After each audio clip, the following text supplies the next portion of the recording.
Hi everyone, my name is Zenjix, and in this video I will try to attach an encoder to my CNC converted lathe just to be able to make threads. In this project, as always, I had a lot of problems that I didn't expect, and you will also see that I generally overcomplicate things. That's my problem. This is a 360 pulses per revolution rotary encoder. This is the inside of the gearbox of this lathe. There are a lot of gears, and in this case I need to find some way to connect this rotary encoder to a spindle.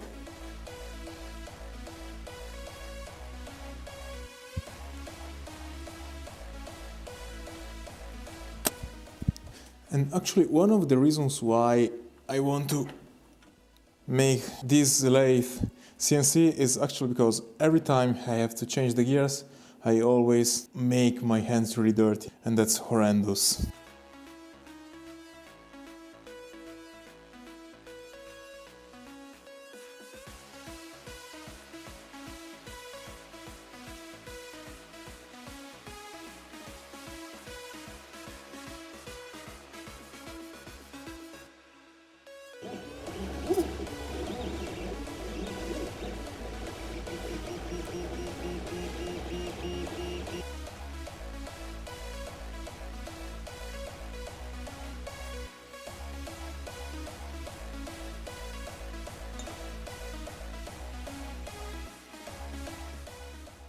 Okay, it seems really solid.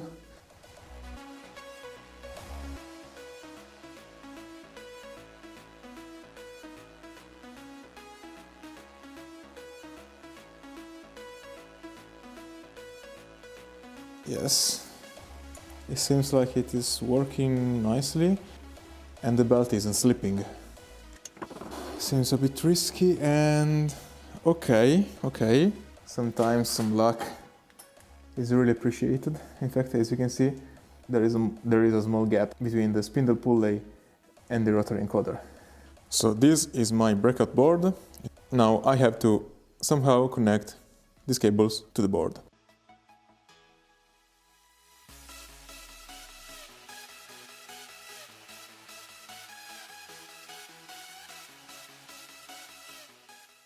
But after mounting everything, I've just seen that the signal is quite strange.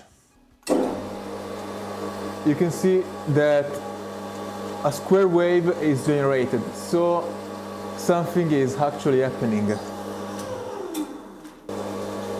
But the strange thing is that we are getting negative values.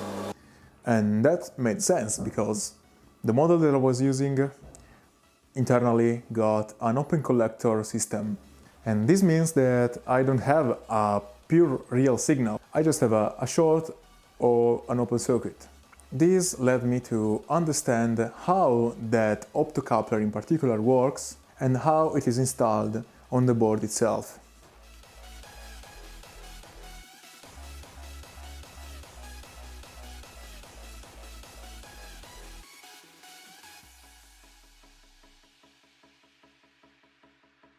Okay, after all of that, I found that I need a 6.8 kilo ohms resistor and a 10 kilo ohms resistor. And in this case, I will have a high voltage value of 9.3 volts.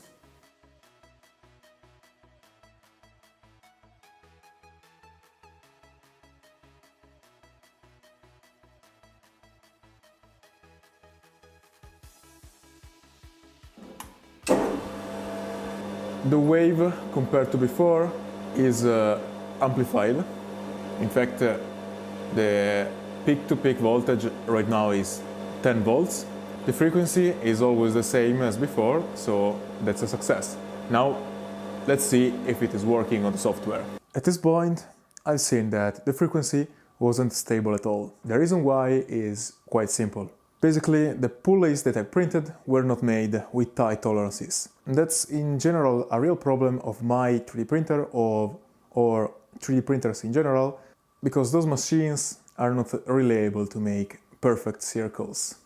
And in this case, the amount of pulses per revolution were 756.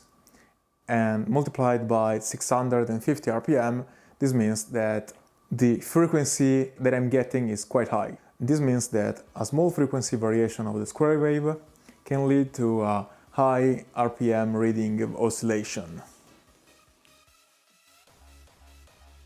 And moreover, I've also understood that the software doesn't need many counts per evolution.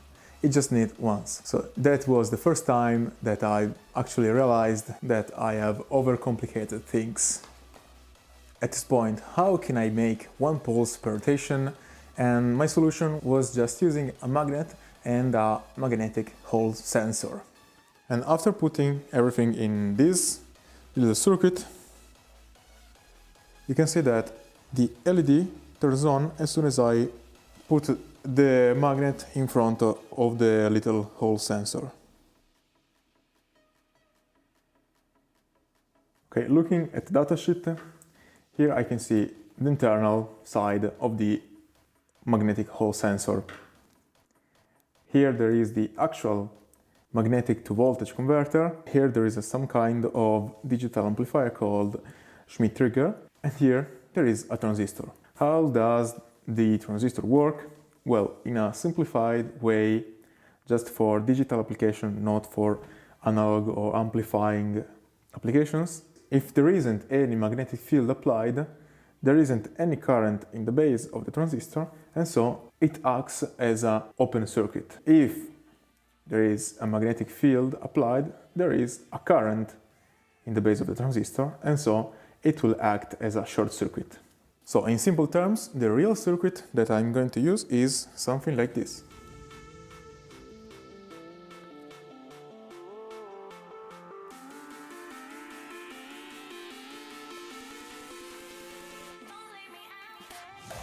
This is the sensor.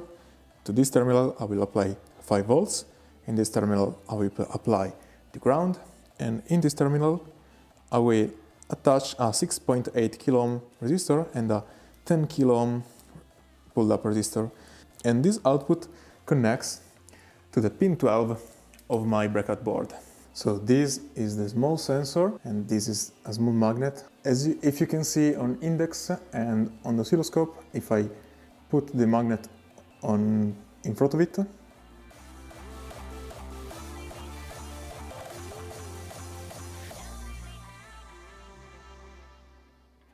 you can see that a signal is being detected, and that's nice.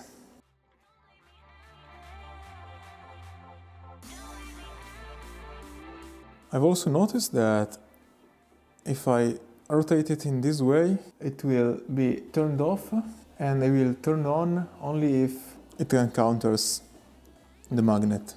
And if I do the opposite, I can see that when it is not encountering the magnet, it stays on, and when it encounters it, it will turn off. That's interesting. So this means that this sensor not only provides a pulse signal, but it also provides a direction signal. That's really interesting.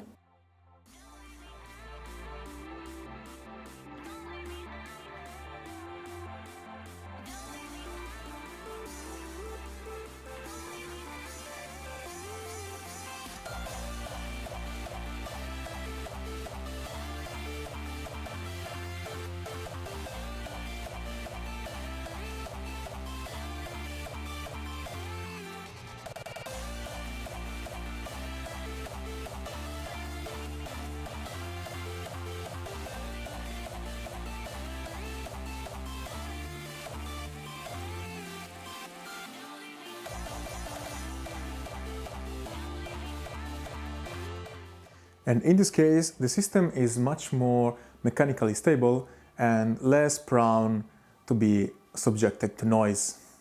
And yes, I've actually realized that it was working, and I finally was able to have a stable RPM reading. But after that, I've instantly realized that I have made something uselessly overkill. I'll explain why. I really feel dumb about that, but actually, if the magnetic field is applied, the transistor is turned on, and so it acts as a short circuit, and so the current can flow through. And so the LED can turn on the transistor of the optocoupler. If in the Hall sensor there isn't any magnetic field applied, then any current cannot flow through the circuit because the circuit is open. It was really this easy. So in conclusion, the real pinout was in the device, 5 volts to VDD, ground to ground, and the output of the sensor goes directly to pin 12. I really feel stupid. Here's the board. The weight cable on the other side is attached to the output, and as you can see, it is attached to pin 12. The ground is attached on the ground, and the red wire is attached to 5 volts. So now that I know that everything works correctly, am I able to make threads? Well, let's see.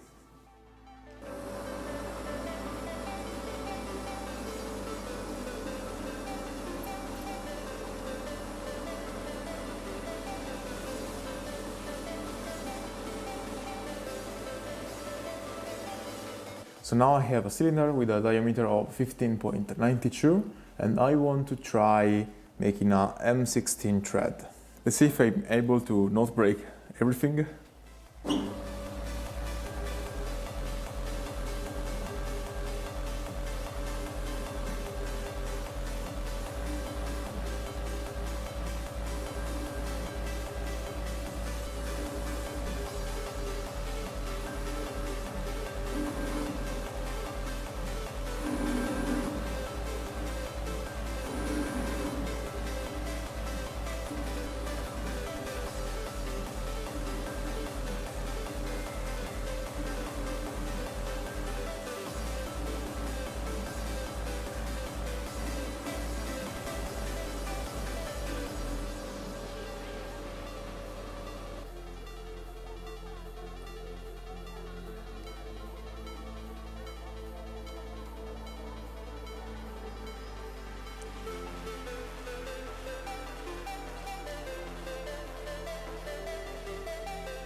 Okay, it seems like it's working.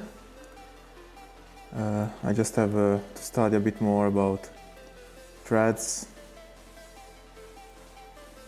because I'm not an expert in that. This is actually the first time I'm making a thread on a lathe, on a CNC lathe.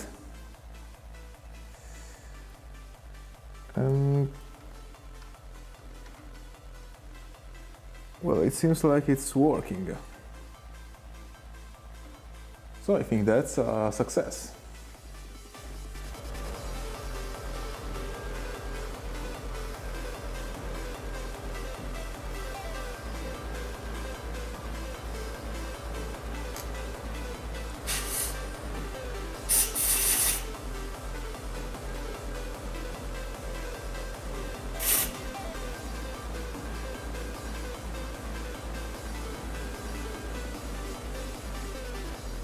So let's try with this.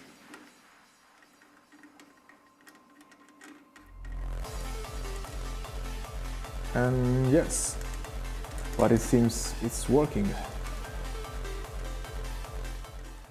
I still have a lot to learn.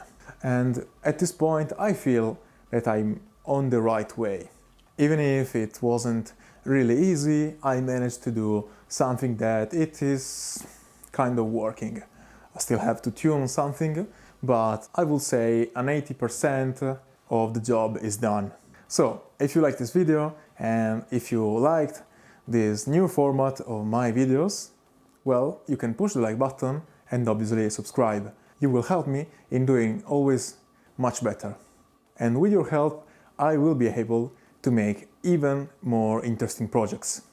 So, thank you very much. I really hope that you enjoyed this video and I will see you in the next one.